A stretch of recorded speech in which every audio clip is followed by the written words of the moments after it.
Digitalization has become the most powerful driver of economic development in the history of mankind. Russia is an active participant of this revolution. It holds the first place in Europe and sixth place in the world in terms of internet users. The number of smartphone owners amounts to 60% of the total population. The number of online users of state public services has reached 40 million people. In the first Russian technopolis, Skolkovo, which became the basis for the country's innovation ecosystem, hundreds of scientists and technology entrepreneurs are working on breakthrough technologies. According to the state program, Digital Economy of the Russian Federation, the next 7 years will see the emergence of 10 companies that will be competitive in global markets and 10 industry-based digital platforms. The world around us is changing faster than we can understand. But in fact, everything will happen even faster. Much faster.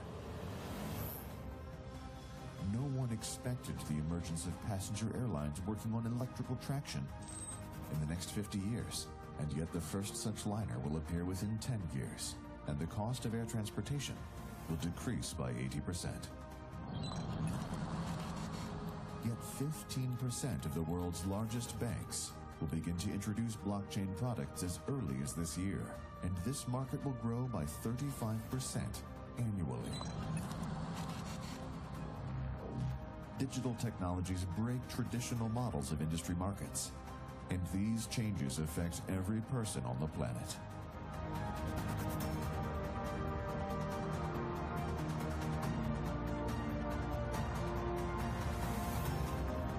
The future is coming faster than we expected. Everything is ready for the biggest step in the history of humanity.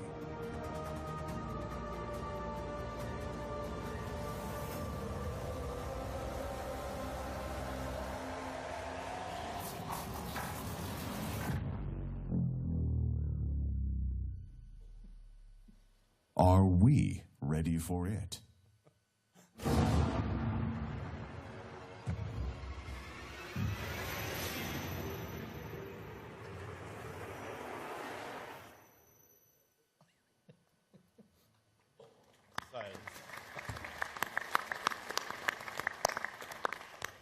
Ladies and gentlemen, welcome to the Open Innovation Forum 2017.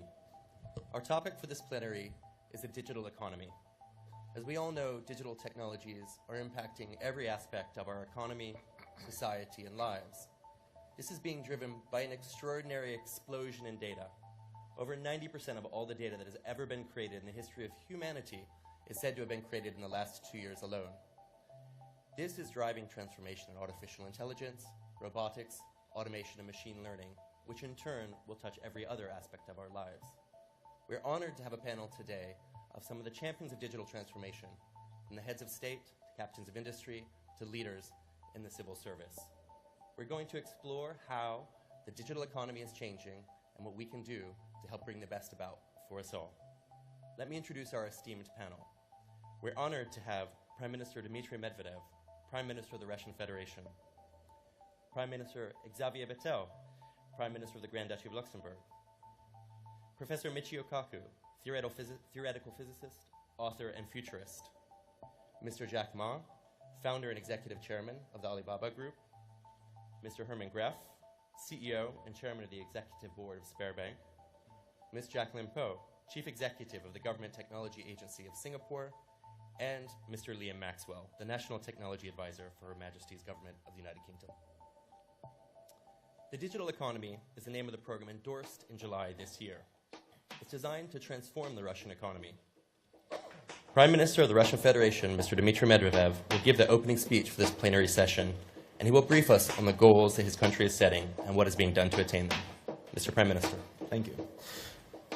Уважаемый господин Бетель, уважаемые участники, уважаемые гости нашего пленарного заседания, дамы и господа, добро пожаловать в Сколково на шестой форум инноваций. В этом году, как мы уже догадались, его As we have guessed, this year, digital economy is the main topic of this forum. And now I would like to share my assessments with respect to current developments.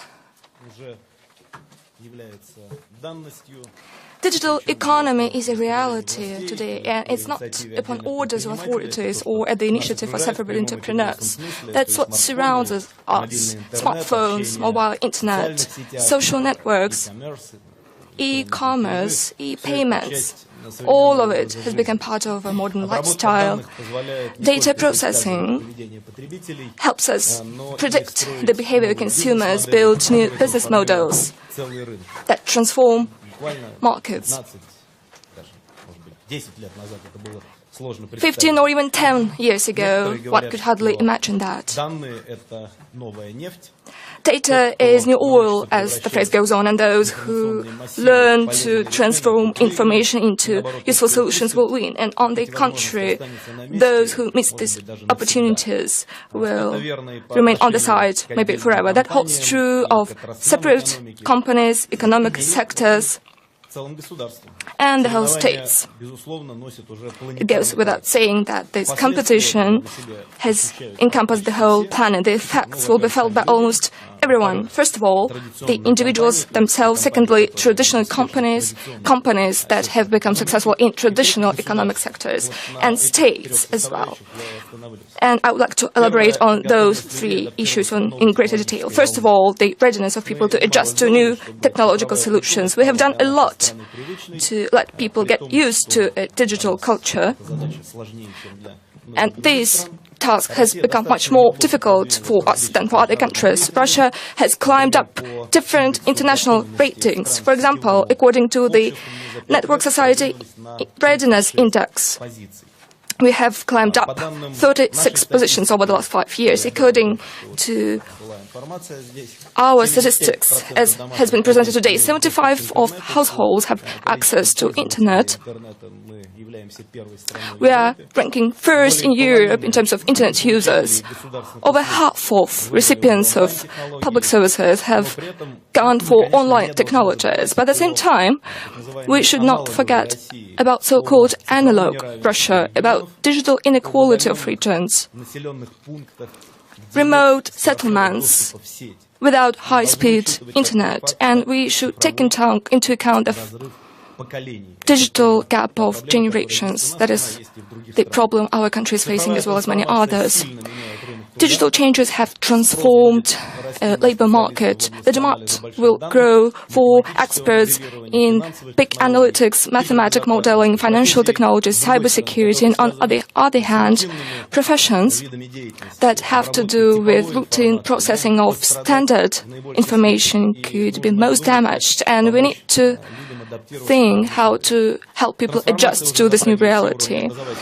Transformation has reached all the levels of education. There are new requirements and standards at all levels, starting with the school. And of course, we support gifted people, gifted children that have demonstrated great achievements in the area of information science and mathematics. We'll help teachers acquire modern skills. We will help develop the system of mathematics and engineering, particularly because we have world-class experts in the area of programming and cryptography. However, we are not using our intellectual capabilities sufficiently in order to advance economy. Our ideas are not always transformed into ready-made commercial solutions. We have lots of inventors, but not so many implemented business projects. That is our weak point. In many foreign engineering and IT companies, including the Silicon Valley, there are lots of our competitors, and our goal is to let young talents exploit their potential here. For these very purposes, Skolkovo was invented back in the day.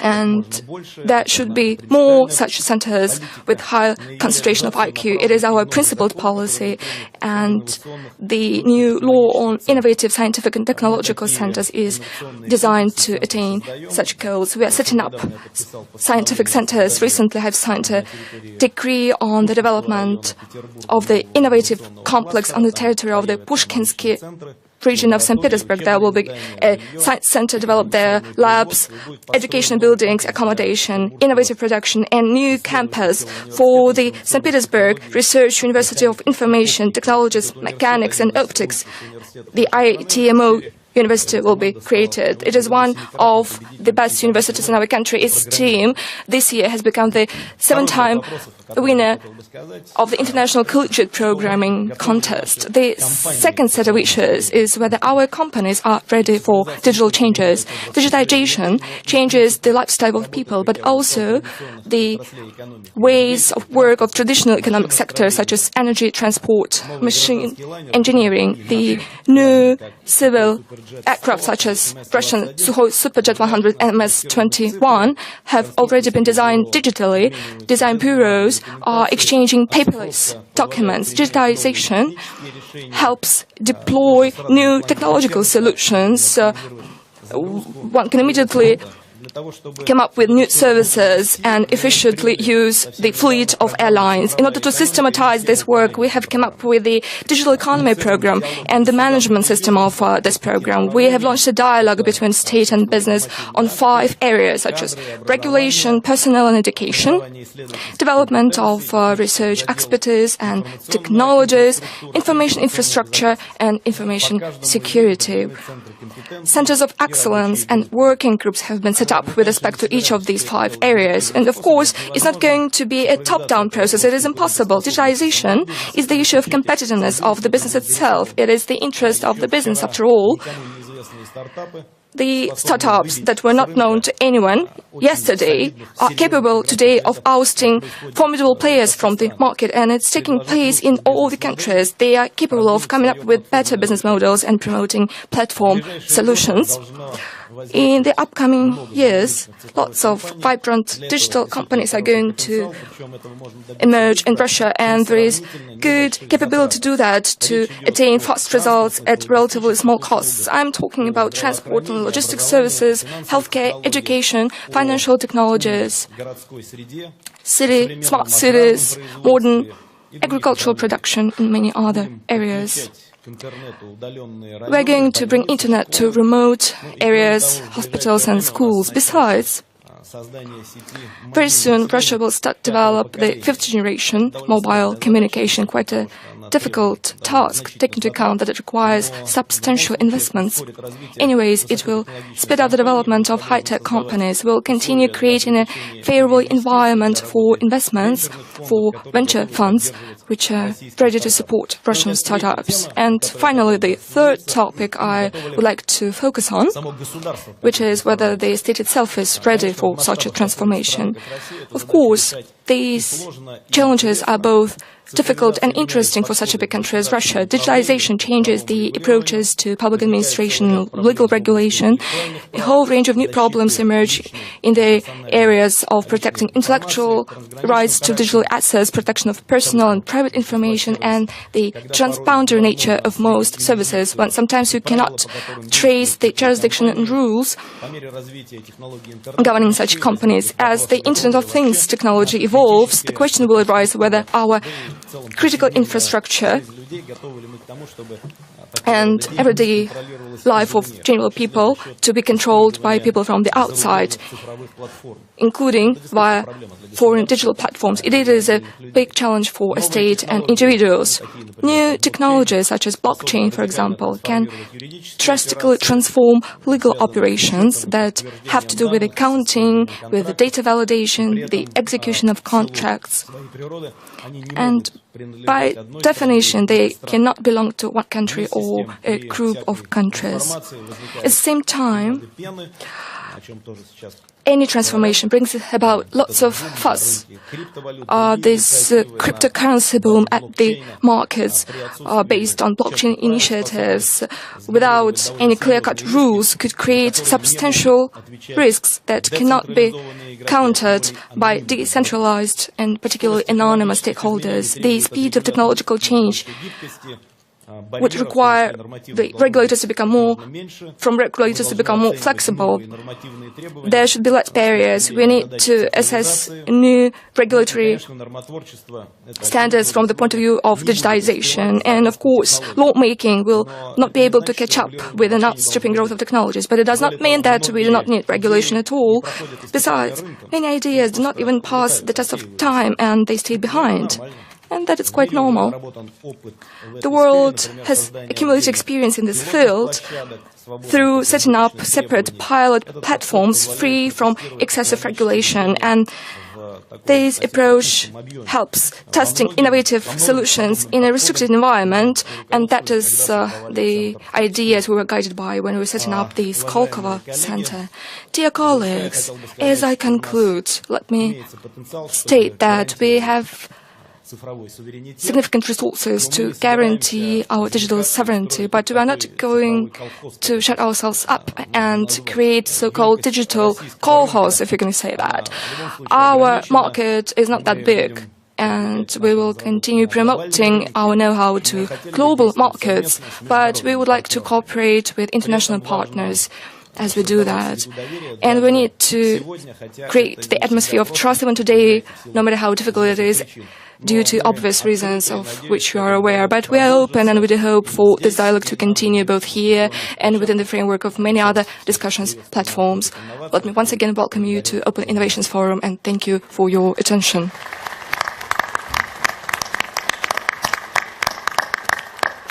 Thank you, Mr. Prime Minister. Russia is clearly a champion of digital technology. What would you say is the single greatest achievement which you've presided over?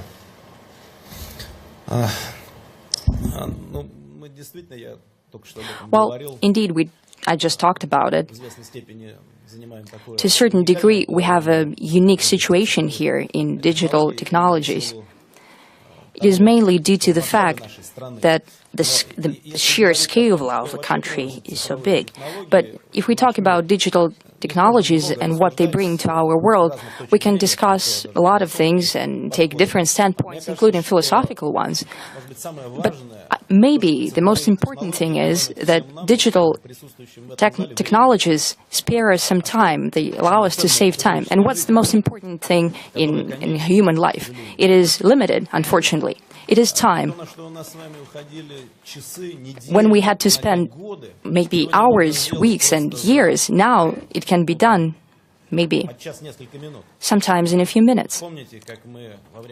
Think back, when we were talking to each other in a friendly circle, we had to discuss certain issues, and then there was a need to go and look at a certain term, or where is the certain place in the world. We had to go to the library, browse through the books. Now we get our gadgets, we look it up on Wikipedia or any other resource, and we get an answer in just 10-15 seconds. As for public services, more than half of public services are being digitized in Russia. They're not always perfect, but we still do have them, and it's very important. People have chosen in favor of digitalization because it saves time. Shopping, take shopping. The majority of shopping is done through the internet. 20 minutes ago, I was talking to Mr. Ma, and I told him that the overall e-commerce in our country stood at about 3 trillion rubles. That's a lot of figures, even when we convert it into dollars, but still, it is quite small, and we want to develop in this sphere because it's only 3% of retail sales. People like it, it's convenient. That is why this sphere is developing.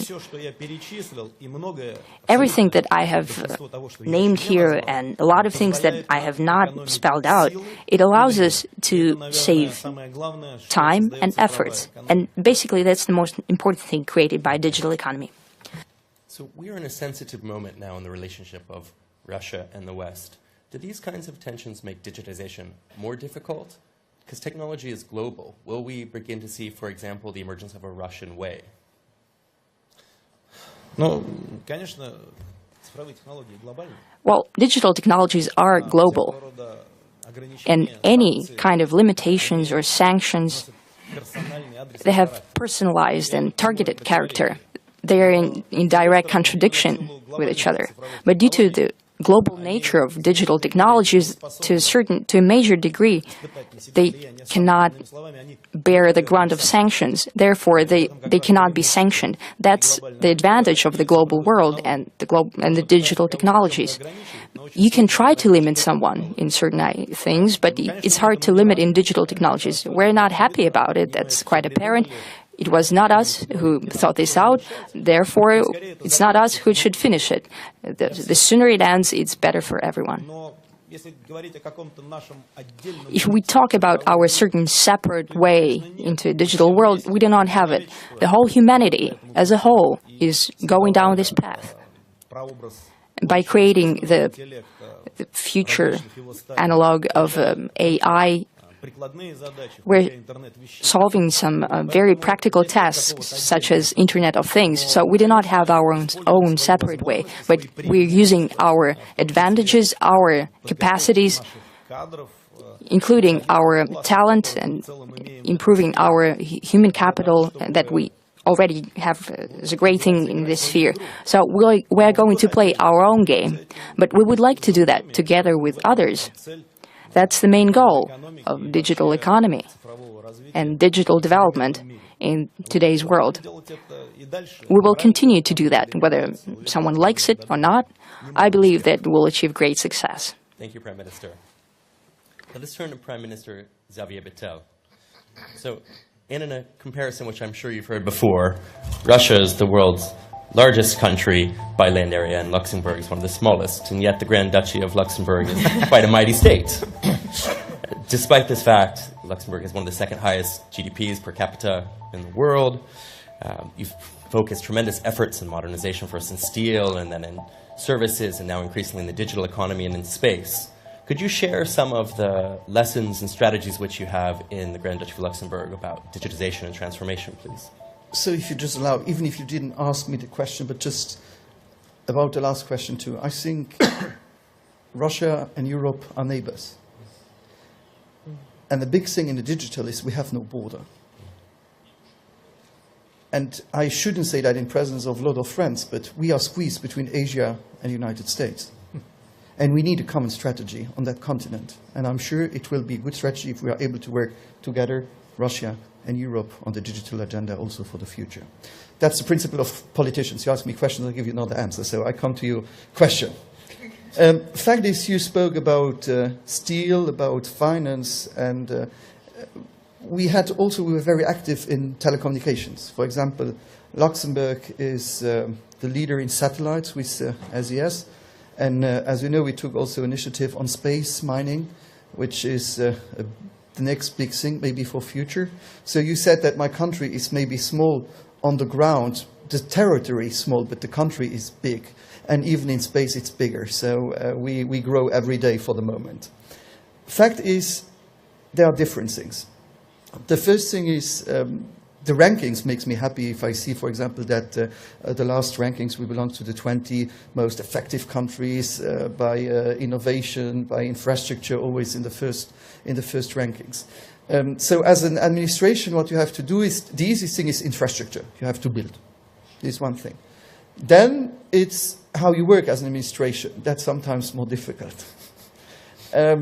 So we decided not to have a digital minister like you have in some government where there is one in charge. I took it myself. So it's easier to convince the prime minister when you are to yourself. And I wanted to do it because very often we have this silo mentality. And really in digital world, this is the enemy of digital world. If you are the silo mentality, education is one part, finance is one part, economy is one part, infrastructure is one part. It's the biggest enemy of digital. So I really wanted to have these horizontal competences and not this silo mentality that everybody is working next to each other, but that we all work together. So we created an initiative called Digital Luxembourg, where we work together also with the private sector. It's a win-win situation if we are able to work together. We should not think that private and public are enemies. We need regulation, but as much regulation as needed, but as much as possible, but to find the right balance between both. But the biggest one, and this is what I said also before, is education. We need to educate people. I don't want to have just people who will do coding for the next 20 years. This is not what I think, but we need people with different skills to work together, to work in a team, to have to be able to exchange. And my country opened, in fact, through the Treaty of London 150 years ago, our walls. We were a fortress. And we opened our walls, and I think this being open to others, with a population, for example, in the country of nearly 50% of non-Luxembourgers. In the capital, I was the mayor before of Luxembourg City, of 70% of non-Luxembourgers, makes the success of my country. To be open to the others, but also to know that we can learn from each other and in the respect of the others. And especially now in the education process, and to think digital, so digital by default. Because, for example, I get really upset when I know that I'm writing something to administration and I send already 4 times the same document. So I need, as administration, now to be more efficient. And if I got something, I need to have the principle that once it's in my hand, it stays in my hand, and a lot of different small things, but to change the life of the citizens, and they get involved so also in the digital revolution. And it's a revolution, it's a huge potential, and we fully agree, and my country is for the moment in the train really in front. I don't want to stay on the quay and waiting for the next train, because I don't know when it will come. So we are very happy that we were ranked everywhere in the top leading positions in that, but you have to think digital and to do digital by default instead of thinking always of more complicated things, and it makes life easier. Thank you. Could you elaborate a little bit more on the cultural change required to shift from an older way of doing things to a new way? I think education, as I told you, is a very important part, but I don't want to blame anyone. But we have a cultural problem. I don't know, for example, Mr. Ma. Mr. Ma is now a world-known success businessman. But the first time he had an idea, he didn't know that he would be Jack Ma. He was Jack Ma since he was born, but he didn't know that he was this successful businessman he is now today. And very often, we should believe in young people when they have ideas. And very often, we condemn them if they do bankruptcy. And as a state, we should really promote, even if we lose the money. I prefer to invest and to take the risk and maybe to be part of the next big thing than to blame people, and if they go to bank if they try to rent things. We did, for example, now an incubator with Vodafone. As I told you before, with the public-private partnership, we grant money also for startups, and we should believe in startups. If we are not able I said as a Prime Minister, I don't want to offer a bed to people to sleep in. I want to give them a trampoline to jump, and to jump, and to jump, and to jump higher, and that they are proud about what they're able to do. And I would be very happy if in Luxembourg we could have the next Jack Ma of Luxembourg. But, you know, to have these people who he was not, I'm so sorry to speak about you, but he was a professor, a teacher. And he took the risk. And this is what we have to do. To tell to people, do it. It's not a dream. It can be reality if we work together. And this is what I really think we should in Europe. Really, and not only in Luxembourg or in Europe, but really believe all in it. It's better to invest in ideas, sometimes to fail, as long as people believe in themselves. When we have a generation of people who believes in themselves, we will have a great generation of future. That's beautifully put. Thank you. You spoke about the importance of encouraging risk-taking, particularly amongst the youth. Could you provide a couple of examples for perhaps bits of advice you could give to other countries seeking to create that kind of culture amongst their industries? I shouldn't say that, but I have a big principle in politics. I don't give advices to other countries. Especially, you spoke about the size of my country, so it's really difficult to tell what bigger countries should do. But believe me, to believe in people, to do education. If you don't invest in education, I had also, even in Luxembourg, you said we are a rich country, but we also have to do efforts in the budget a few years ago after the crisis. We did them, but we saved money, and we spend a lot of money in people. I don't have in the grounds what they have in other countries, but I think the most important, it's people in brains, to invest in education, to invest in research, and to invest in beliefs. That means that people who want to do things, that they know that in Luxembourg they will have the infrastructure, they will have the capacities, and they will have the support. We have a stable government. The law won't change next month, because this is terrible. I won't organize a referendum to ask if I want to leave or to stay in the European Union. We love Euro, and we love the European Union. And so this is what predictability is so important. And we have a stable government, and we have really a government who is pro-business. In a lot of countries, sometimes you need to be ashamed if you are successful. We are proud about success stories of our country. We love people who want to take the risk and who are able to say, I don't want just to do things, I want to change things, and I want to make small things bigger. This is what we support, but this is, I think, not only in Europe. It's a big problem we have in a lot of countries that we should more support, and more support especially people who failed the first time. I didn't learn to swim in 1 hour, and I didn't learn to do ice skating in 1 hour. So I felt, but I stood up, and I started again and again and again, and now I'm not a good ice skater, so it was a bad example. But I believed in something, and I did it. And I think this is the most important thing, especially in the digital agenda and in business, because the next big things can be created tomorrow in a garage somewhere in a little village, and this is what is amazing with this market. Thank you very much. Thank you.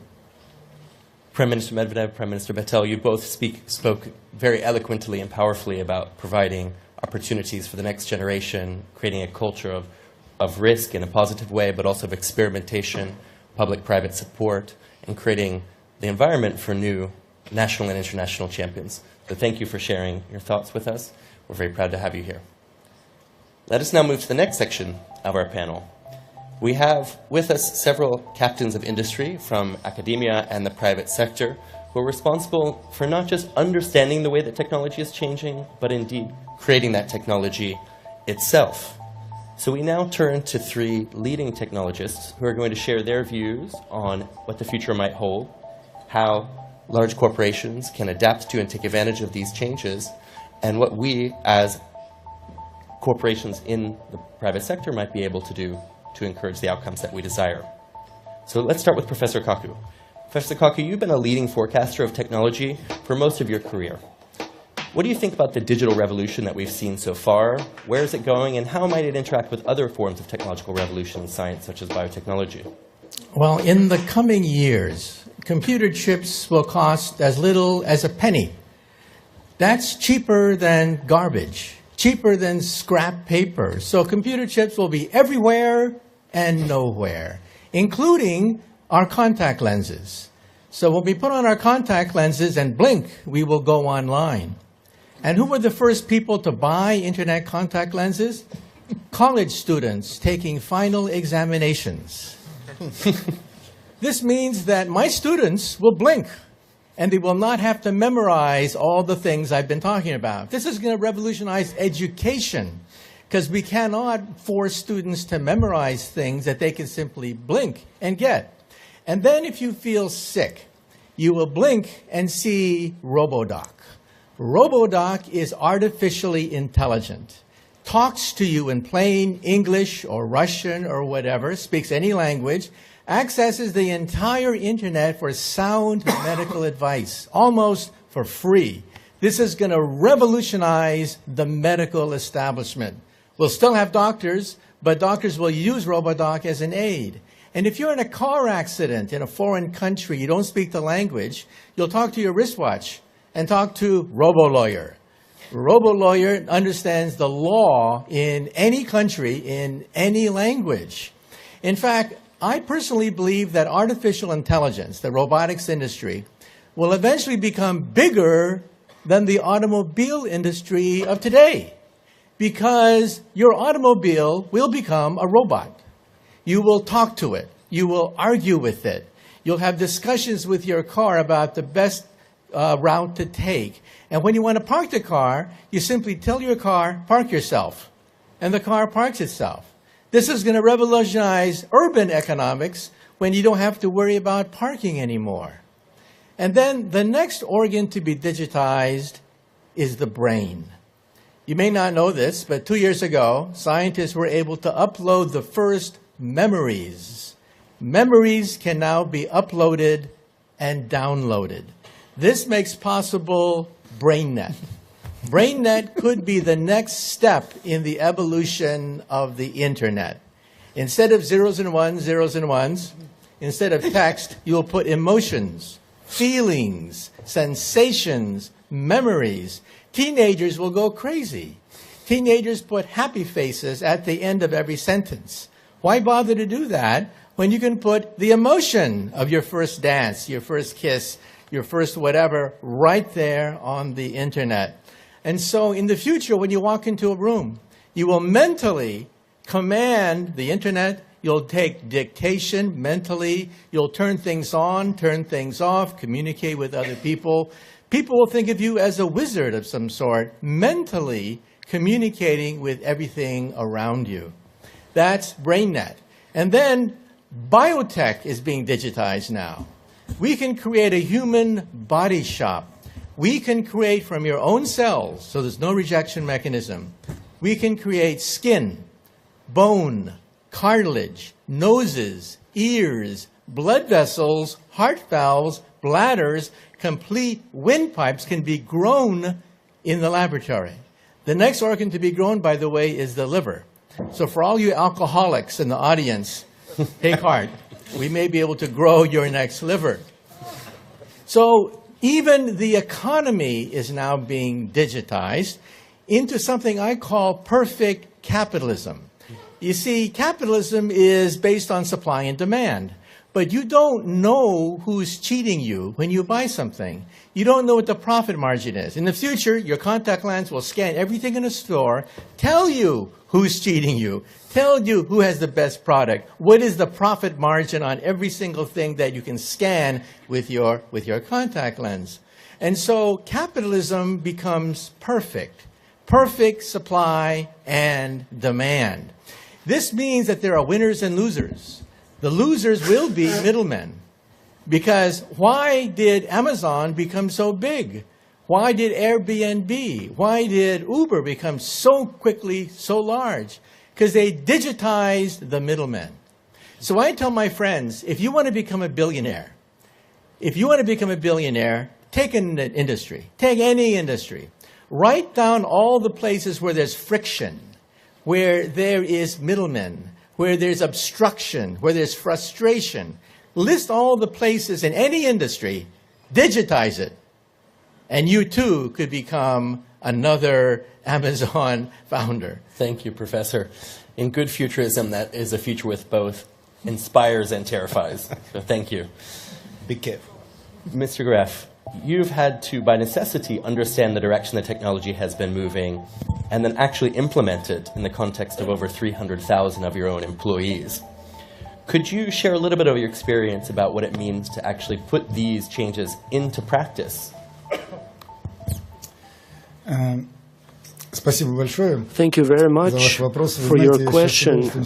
I was listening with great pleasure to what our guest was saying, Mr. Kaku, and I remember about 7 years ago I was reading his first book, The Physics of the Future, and about AI. That chapter was very interesting. I read it very carefully, and it said that by 2070, humanity will not be able to create global AI to be able to use. So back in those days, I kind of breathed out and said, okay, we can take it easy, like it's not coming anytime soon. But now the futurologists, even such great minds as Mr. Kaku, who's a prominent futurologist, sometimes they make mistakes. We cannot forecast those things. We are not able to keep up with the things as they go on.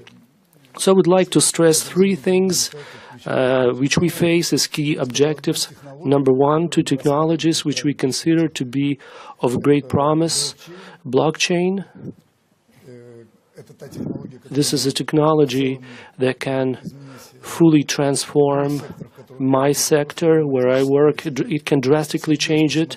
If you look at it seriously, at the possible consequences from the use of this technology, so traditional banks probably will be gone because you can automate all processes, especially if you combine it with AI. And secondly, quantum computing. I know that Jack recently founded an association that supports quantum research, and in Russia we also work on creating such an association, and we also think it's a serious breakthrough technology which we should focus on. And speaking of applying technologies today, we have this mainstream technology as AI. So AI today is like electricity, like electric power a century ago. yeah, like electricity a century ago. So if in the past we were thinking that AI, machine learning, big data, this is something that we'll be able to use in decision making, when on issuing loans, etc. But today, basically, there are no spheres, no areas in our business where we don't use it. In financial business, we have 5 main areas. So first thing, all things related to personal financial manager or advisory, so bots that provide financial advice. So when people have standard questions, so like via call center, etc. So that technology has a great future. So maybe 3-5 years down the road, it will be fully automated. There will be no people involved anymore because AI is learning on a daily basis. It becomes more careful in terms of providing answers, etc. Second area, which we actually started to explore earlier, data-driven decision-making.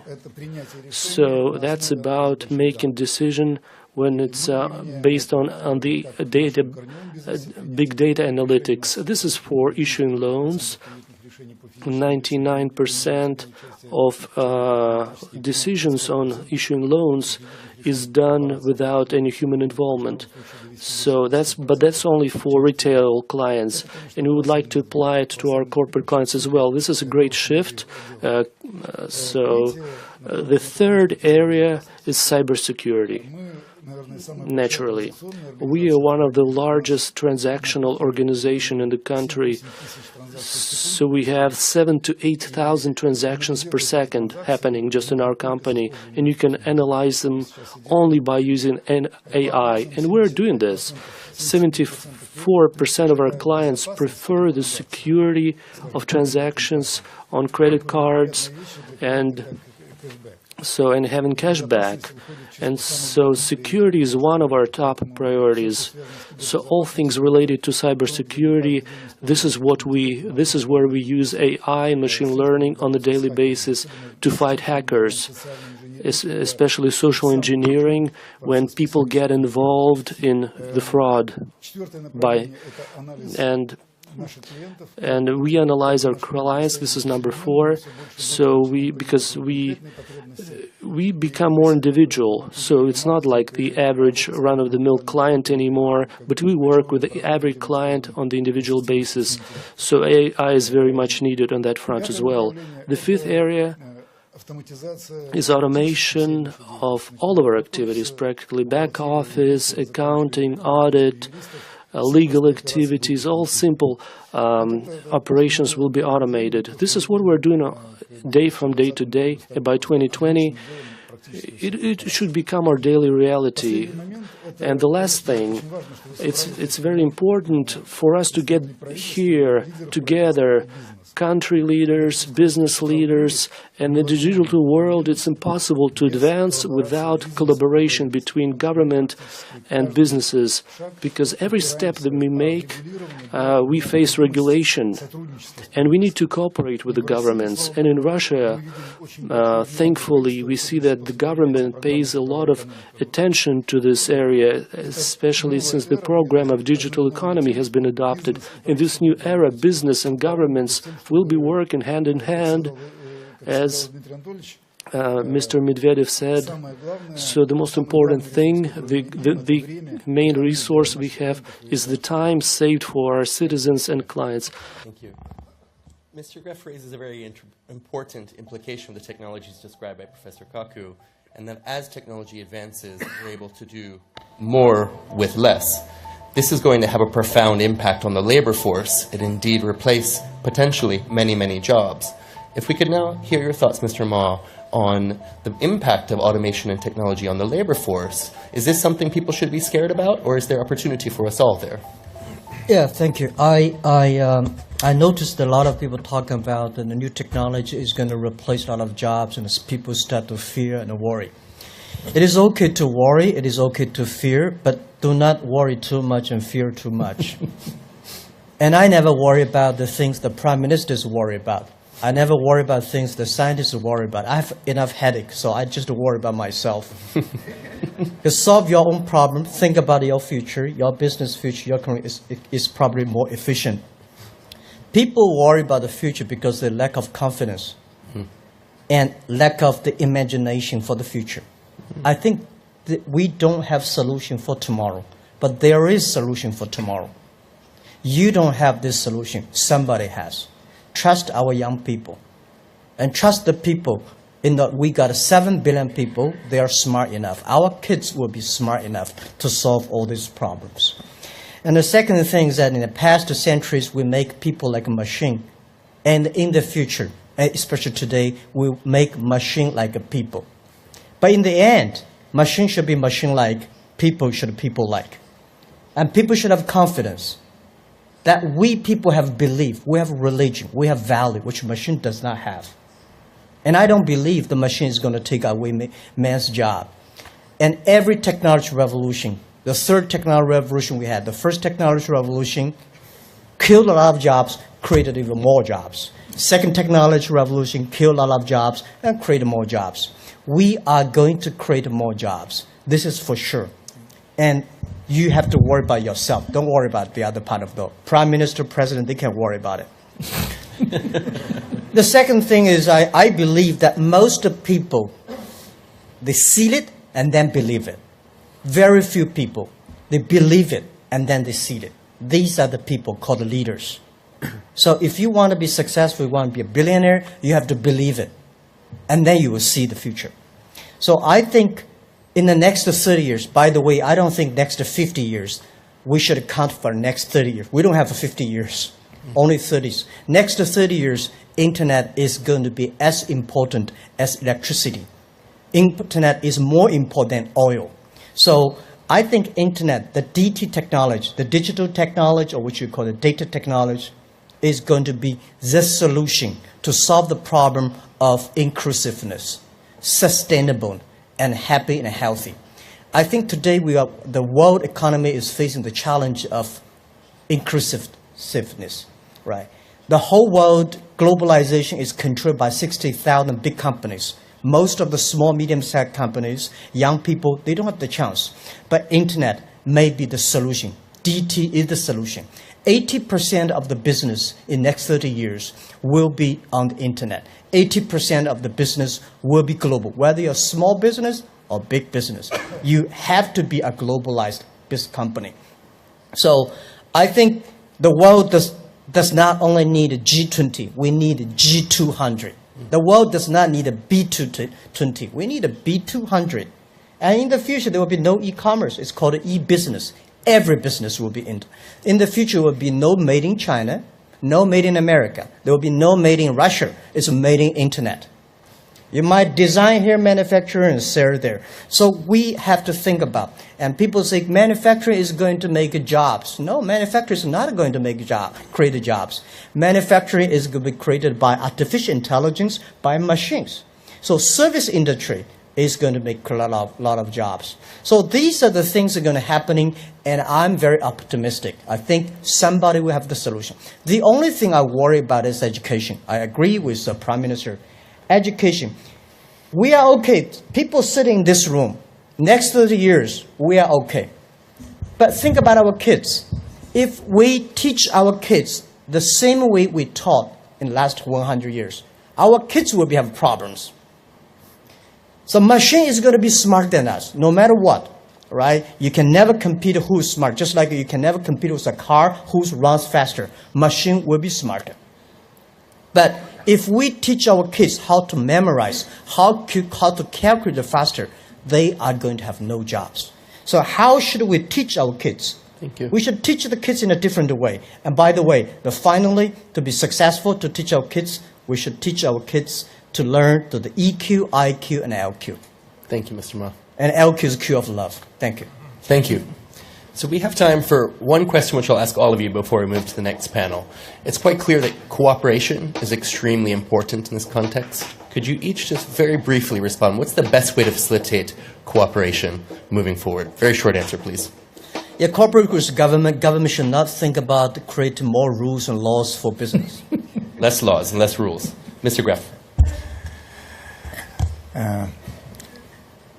Я думаю, в этом I мире, think где in this мы все world, не успеваем, so we're not able to keep up очень with важное things. качество правительства немножко It's отставать. important for the Это может быть government как раз to тот lag a случай, little когда bit правительство behind. должно чуть-чуть So отставать от they should бизнеса, lag давая ему a little bit behind to give more room for businesses and regulate it once if things are clear and understandable. правительство должно, вот, So the как Джек government, сказал, такое, like Jack сначала said, нужно, себе представить, you should have it in your imagination. They should have this idea before they start regulating. So they should get the understanding first. More imagination. Professor Kaku, what's the single most important thing we can do to facilitate cooperation? The tendency is to cut the pie thinner and thinner. You rob Peter to pay Paul, a zero-sum game. That's not how a physicist looks at the economy. We see a bigger pie. Because where does wealth come from? From the steam engine to electricity to computers. It comes from science and technology. That's ultimately where wealth comes from. So it's not a zero-sum game. It's a win-win situation. And that's why people will cooperate, because they see that if they benefit, that everybody benefits as well, because the pie gets bigger. Thank you, Professor Kaku. Thank you, Mr. Greff. Thank you, Mr. Ma. We've heard from heads of state. We've heard from some champions of industry. Let's now turn to the civil service. Digital technology is changing not just the way that we deliver our services, but the nature of the relationship between citizens and the service itself. So we have two leading civil servants from around the world, from Singapore and from the United Kingdom, who are going to share their insights with us on this. So Singapore is widely regarded as a city of the future. Successfully managed its growth using digital tools, and is now in the process of building its vision for a smart nation, including investment in technologies like IoT, blockchain, artificial intelligence, and more. The United Kingdom is also a pioneer in the use of digital systems for public services, having recently reset your entire approach to technology in government, saving £3.5 billion in the process, and creating a marketplace for small and medium-sized businesses to engage with government as suppliers. So as I understand it, the UK is now rebuilding digital government based firmly on user needs. So it's my pleasure to introduce Ms. Jacqueline Poe and Mr. Liam Maxwell. And I'm going to ask you both the same question. So digital tools help us do our jobs better as civil servants, but they also change the nature of civil service itself. How is this changing your government and the way that you're approaching civil service? Thank you very much, Noah. I think most of you know that Singapore, compared to Russia, is a very small country with an unemployment rate of below 3% currently and a population of below 6 million. We've always looked to digitization as a means by which to increase productivity, improve convenience for our citizens. Since the 1980s, when we said we're going to put a computer on the desk of every civil servant, all the way through now, we've worked our way through the idea that government must be government to the people, then government for the people, and now increasingly we're entering an era where it's government with the people. So where do digital tools come in terms of co-creation and helping citizens to help themselves? This is a big area that we're working on at the present. We find that if by releasing large amounts of data through our open data movement, through something we call data.gov.sg, and really helping the private sector and the people sector to do things like transport and property on their own, we can actually co-create the future together with our citizens. One of the major things we've done recently is to create an app called My Responder. In the past, if you had an emergency situation, the emergency services would have to rush an ambulance or a fire truck to you, and that would take some time. What we've done is to start to crowdsource not just ideas for government and solutions, but to crowdsource the life-saving experience through My Responder. And in this way, not just the emergency services, but everyone within 100 meters of you can actually come to your rescue and to help you. So this is just one way in which we've started to co-create using digital tools with our citizens. That's a great example. Thank you. Mr. Maxwell, could you share some examples of how digital technology has changed the way that the service relates to the citizenry and vice versa?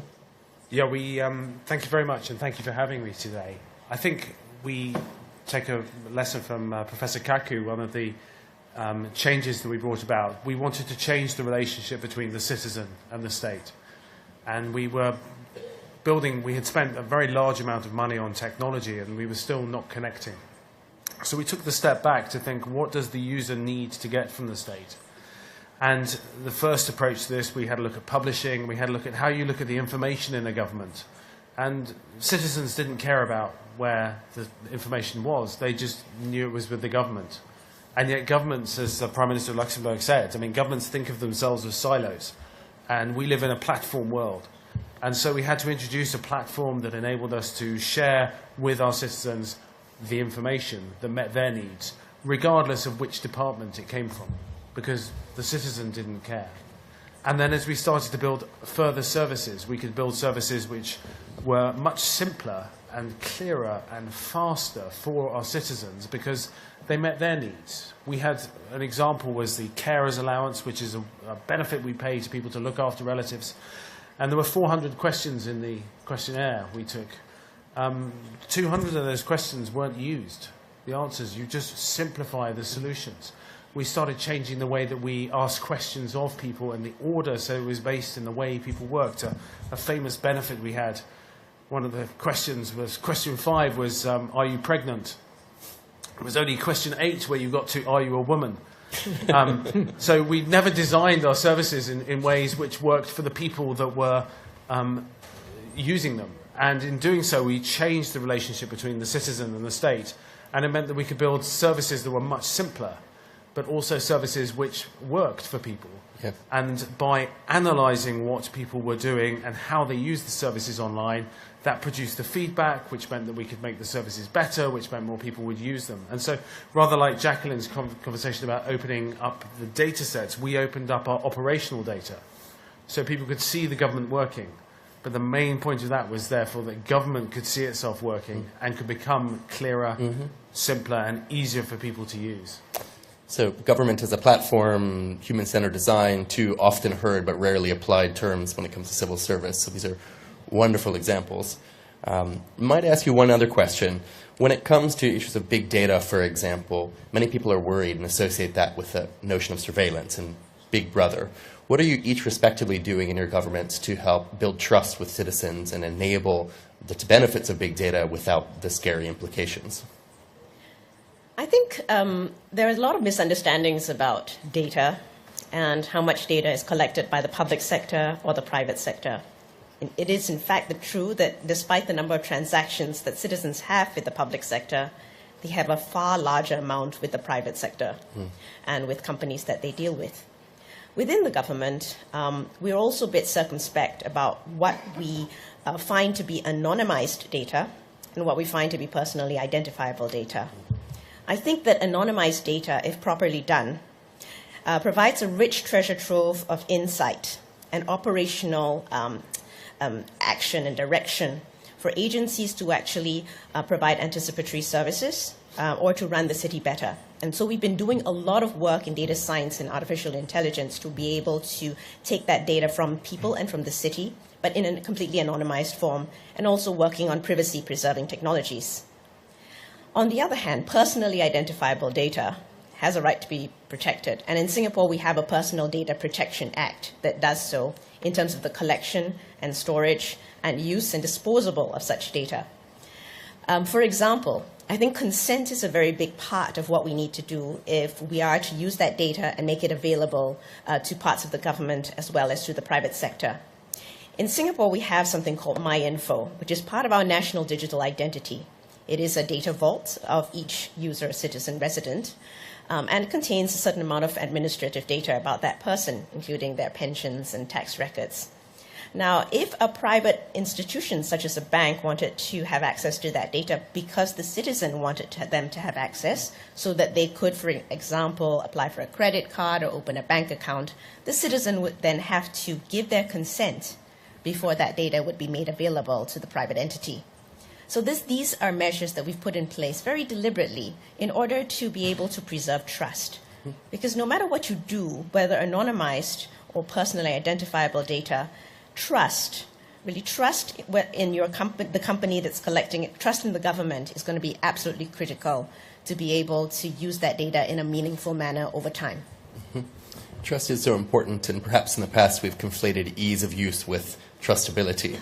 And the work that you're doing is a good response. Yeah, I think I mean, without trust, you will have no citizens online, and therefore you will have to go back to paper, and therefore we will go back to the costs that we had. And our costs of administration were approaching 1% of GDP, so we can't go back.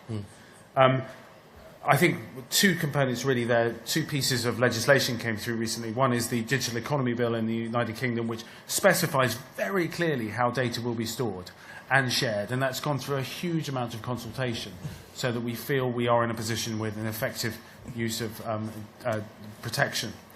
The second component is the Digital Charter, which is essentially a component the government is now looking at as really as creating a formalised relationship between the citizen and the state. It will change over time, but sets out the principles so that we are able to make sure that we're not overstepping bounds. And part of that is data protection, and you'll see that the growth of the GDPR, which is a regulation of the European Union, which we will join, is a fundamental component of what we're doing. We have a data protection bill as well, which makes sure that we have effective data protection, because with that, you get trust.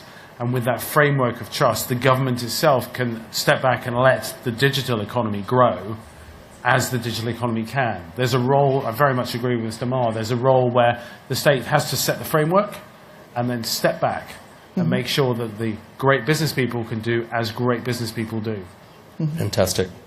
So we've heard a wide range of opinions and experiences here, everything from building a sense of confidence and experimentalism in the next generation, to understanding the roadmap that technology might have for us and how we can use it to benefit us all, to actually implementing that in a massive workforce and dealing with the challenges that provides at a national and an international level. So I'd like to thank you all and turn to Prime Minister Bettel for some closing thoughts. How have you heard the last few comments, and what is it that you think we might be able to reflect on before we hand the floor to Prime Minister Medvedev? I think we live in a strange situation because we all speak about data protections and all this stuff. And very often when I speak to people who use Booking, they are surprised that next day they have on Facebook the advertisement for the same place, same hotel with the best price they never had days before. And when I ask them, they say, that's strange. I say, it's another thing than strange. It's between the companies, they use the data. So Mr. Marr said regulation. The fact is, we don't want to have regulation to stop, but we need sometimes a bit of regulation for trust.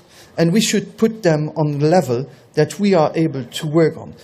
Regulation should be a stop or break for innovation, and we have to support. And I'm very happy that we heard it also from the private sector, from the civil servants, because they have to do what we decide.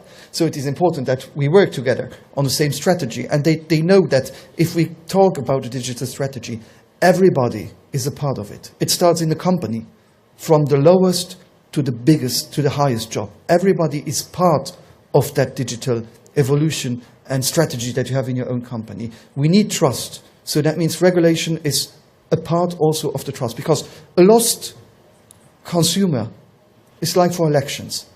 A lost voters will be much more difficult to get back than a new one. And so we need to have this balance between both. And that we need, and we are partners. And I'm here because I strongly believe that on the digital agenda, my continent has a lot to do. And we need a common strategy. We had the discussions about the opportunities and education. I'm very honest. I don't want that the jobs that will be created tomorrow won't be able to be occupied by people from Europe, because we have the responsibility of the education what will be needed tomorrow. So it's a big, big job we have to do. It's a huge potential, and it's just a risk if we are not able to move on and take our responsibility as politicians. Thank you, Prime Minister. Prime Minister Medvedev, closing thoughts, please. Well, as we know, governments have to catch up, to keep up, so that AI don't come to power, change our body organs, press the delete button to renew our brains. We still have something to do to reinstate this atmosphere of trust that has been mentioned just now by Mr. Bettel. So our task is to get united in our efforts in order to make a leap of humankind into the digital world, to be well prepared. I believe we can do that. We're capable of doing that, either because we understand our responsibility or because we have necessary capabilities. Thank you, Prime Minister. So it's quite clear that when we're talking about digital technology, about the digital economy, we're actually talking about the transformation of everything, from our minds to our bodies, to our governments, and indeed to the future itself. It's one of the most exciting and challenging times to be alive. I would like to thank all of the panelists for your contributions and for your time. I'd like to thank the audience for taking the time to share these reflections with us. And I'd like to thank everyone online and on television. Thank you very much. Thank you.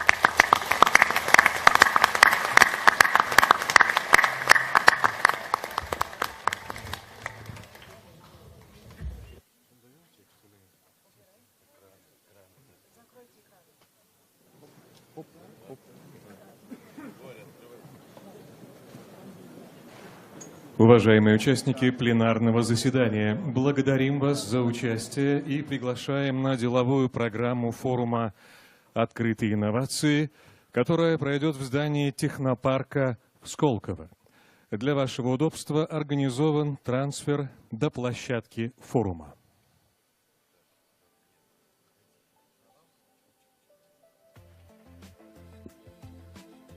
Dear participants of the plenary session, we would like to thank you for your participation and invite you to the business program of the Open Innovations Forum, which is taking place in the Skolkovo Technopark.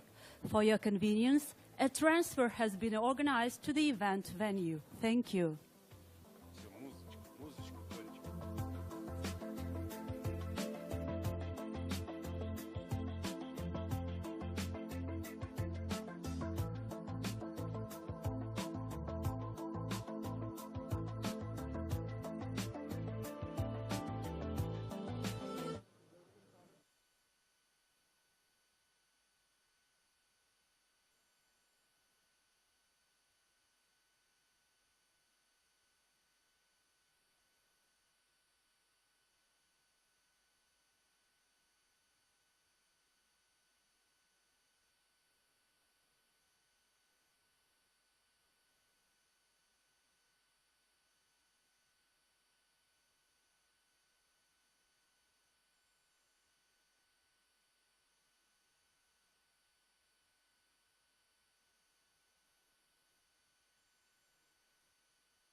Chief Executive of the Government Technology Agency of Singapore, and Mr. Liam Maxwell, the National Technology Advisor for Her Majesty's Government of the United Kingdom. The Digital Economy is the name of the program endorsed in July this year. It's designed to transform the Russian economy. Prime Minister of the Russian Federation, Mr. Dmitry Medvedev, will give the opening speech for this plenary session, and he will brief us on the goals that his country is setting and what is being done to attain them. Mr. Prime Minister. Thank you. Уважаемый господин Бетель, уважаемые участники, уважаемые гости нашего пленарного заседания, дамы и господа, добро пожаловать в Сколково на 6-й форум инноваций. Open Innovations В этом году, как мы уже догадались, As we have guessed, this year, digital economy is the main topic of this forum, and now I would like to share my assessments with respect to current developments.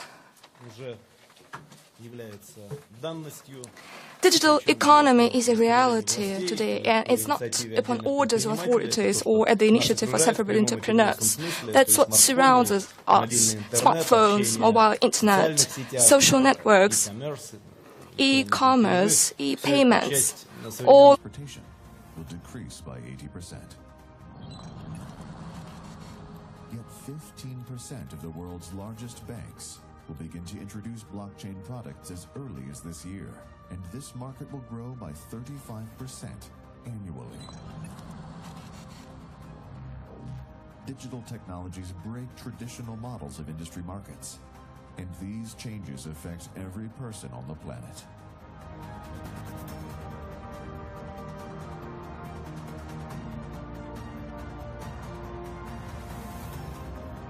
The future is coming faster than we expected.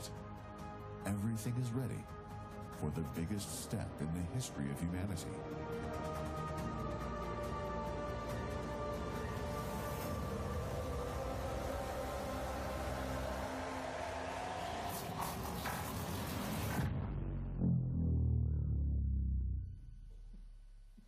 Are we ready for it?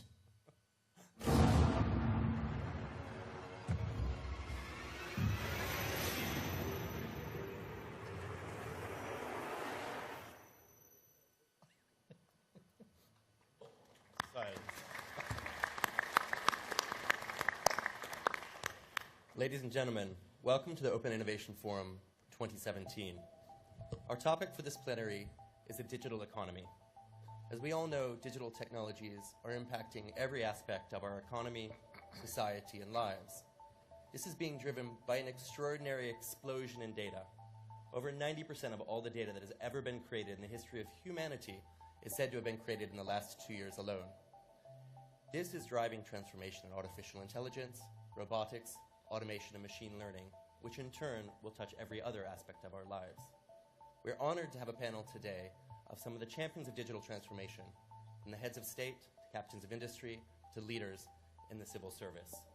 We're going to explore how the digital economy is changing and what we can do to help bring the best about for us all. Let me introduce our esteemed panel. We're honored to have Prime Minister Dmitry Medvedev, Prime Minister of the Russian Federation, Prime Minister Xavier Bettel, Prime Minister of the Grand Duchy of Luxembourg, Professor Michio Kaku, theoretical physicist, author, and futurist, Mr. Jack Ma, founder and executive chairman of the Alibaba Group, Mr. Herman Greff, CEO and chairman of the executive board of Sberbank, Ms. Jacqueline Poe. All of it has become part of a modern lifestyle. Data processing helps us predict the behavior of consumers, build new business models that transform markets. 15 or even 10 years ago, one could hardly imagine that. Data is new oil, as the phrase goes on, and those who learn to transform information into useful solutions will win. And on the contrary, those who miss these opportunities will remain on the side, maybe forever. That holds true of separate companies, economic sectors, and the whole states. It goes without saying that this competition has encompassed the whole planet. The effects will be felt by almost everyone. First of all, the individuals themselves. Secondly, traditional companies that have become successful in traditional economic sectors, and states as well. And I would like to elaborate on those three issues in greater detail. First of all, the readiness of people to adjust to new technological solutions. We have done a lot to let people get used to a digital culture, and this task has become much more difficult.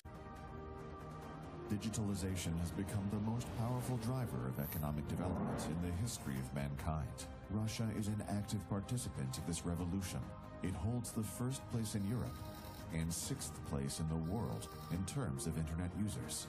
The number of smartphone owners amounts to 60% of the total population. The number of online users of state public services has reached 40 million people. In the first Russian technopolis, Skolkovo, which became the basis for the country's innovation ecosystem, hundreds of scientists and technology entrepreneurs are working on breakthrough technologies. According to the state program, Digital Economy of the Russian Federation, the next 7 years will see the emergence of 10 companies that will be competitive in global markets and 10 industry-based digital platforms. The world around us is changing faster than we can understand. But in fact, everything will happen even faster. Much faster. No one expected the emergence of passenger airlines working on electrical traction in the next 50 years. And yet the first such liner will appear within 10 years. And the cost of air transport